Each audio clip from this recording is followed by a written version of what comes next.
കേരളത്തിലെ വിവിധ ജില്ലകളിൽ നിന്നുള്ള റിപ്പോർട്ടുകൾ പ്രകാരം കനത്ത മഴ തുടരുകയാണ്. ദുരിതാശ്വാസ ക്യാമ്പുകൾ സജ്ജമാക്കിയിട്ടുണ്ട്. കോഴിക്കോട് വലിയങ്ങാടിയിൽ കോർപ്പറേഷന്റെ കെട്ടിടത്തിന്റെ നിർമ്മാണം സൺഷെയ്ഡ് സ്ലാബ് തകർന്നു വീണ് തൊഴിലാളികളടക്കം 4 പേർക്ക് ദാരുണാന്ത്യം. കേരളീയൻ എന്ന സംസ്ഥാന സർക്കാർ സാക്ഷ്യപ്പെടുത്തി നൽകുന്ന കേരള നേറ്റിവിറ്റി കാർഡ് ബിൽ നിയമസഭ സബ്ജക്ട് കമ്മിറ്റിക്ക് വിട്ടു. ഉത്സവകാലങ്ങളിൽ കമ്പനികൾ യാത്രാനിരക്ക് വർദ്ധിപ്പിക്കുന്നത് ഗുരുതര വിഷയമാണെന്ന് സുപ്രീം കോടതി.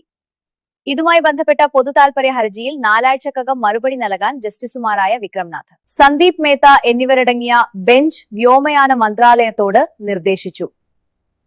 തിങ്കളാഴ്ച രാവിലെ ഇടപാടുകൾ ആരംഭിച്ചപ്പോൾ മുന്നേറിയ സ്വർണ്ണവില ഉച്ചയ്ക്ക് കുറഞ്ഞു. പ്രതിഷേധത്തിനെതിരെ പ്രധാനമന്ത്രി നടത്തിയ പ്രസ്താവനയോട് പ്രതികരിക്കുകയായിരുന്നു. ഈ പ്രസ്താവന വിവിധ മാധ്യമങ്ങളിൽ വലിയ ചർച്ചയ്ക്ക് വഴിവെച്ചിട്ടുണ്ട്.